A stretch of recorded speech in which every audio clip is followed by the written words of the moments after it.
Hey cruising fans, your cruise buddy Jeff here, and I predicted it. You may as well give me my honorary crystal ball right now because I foretold the future a couple of months ago. You may remember that when certain Mediterranean ports like Santorini started talking about introducing what amounts to be an entrance fee for cruisers, I said that it was only the beginning and that Pandora's box had now been opened. Well, I'm afraid I was right, and I predict it's only going to get worse. But this time, instead of Europe, it's Mexico that's starting to add visitor charges. If your cruise stops in Cozumel or Mahahuel, Mexico, prepare to pay an extra $5 to visit those ports. The article I read said it wasn't clear if passengers would be charged $5 per port or $5 for both ports. The extra money will go to what is being called the Cruise Tourism Development Fund.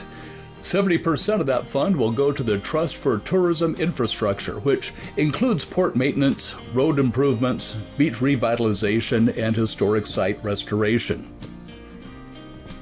The other 30% will go to the Trust for Attention of Natural Disasters to help with disaster recovery and preparation. This new fee is going to go into effect in early 2025, and these two ports expect to take in about $20 million overall. Now, you know as well as I do that other ports in Mexico and the Caribbean are looking at this and they're thinking, hey, we want a piece of that pie. Well, I'm going to read some tea leaves and say that by the end of next year, there's going to be a lot more ports with entry fees. You may be thinking that $5 isn't that much, but what happens if they change it to $10 or $20? It could add a good chunk to the cost of your cruise.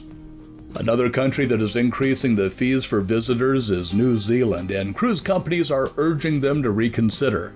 On September 3rd, New Zealand Customs hiked cruise visitor fees by 136%. According to the Cruise Line International Association, the Kiwi nation is already having a substantial decrease in cruise visitors, with a predicted 22% decline during the upcoming summer season. They say that decline is primarily driven by high costs and complex regulations.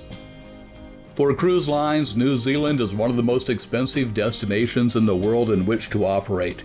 Even before the customs fee increase, New Zealand communities were facing an estimated loss of at least $157 million in reduced tourism over the upcoming 2024-2025 season.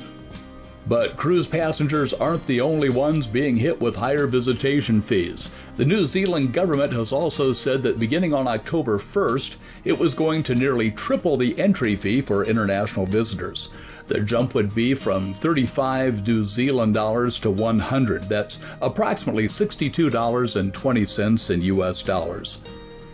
The government says the price hike is needed to cover costs associated with managing tourism's environmental impact.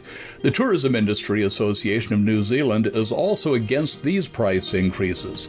They say that before the shutdown in 2020, tourism was New Zealand's largest export earner, and that, unlike other areas of the world, their country has been struggling to recover, and that these increases aren't helping the situation. Before I tell you what my crystal ball says about this, I'd like to urge you to give this video a thumbs up to help get it recommended to others. And then click on that little subscribe button down there and join the Backroads Tourist family. That way you won't miss out on any of the videos I bring you several times each week. Most of the videos are about cruise news and reviews, as well as cruise tips and tricks, but every now and then I bring you a video about an interesting place that I visited. If you enjoy traveling, I think you might like those videos too. So please subscribe today. I'd appreciate it. So I've gazed into the crystal ball, read the tea leaves, thrown the chicken bones, and here's what I think is going to happen. I think that New Zealand won't back down from these price increases and that it will deter some people from cruising there. Because of that, cruise lines will dedicate fewer cruise ships out of Australia to New Zealand, opting instead for more cruises around Australia or to various islands in the South Pacific. But what do you think? How do you see this playing out? Let me know in the comments section. And thanks again for watching today. I'm Jeff. I hope to see you on a future cruise.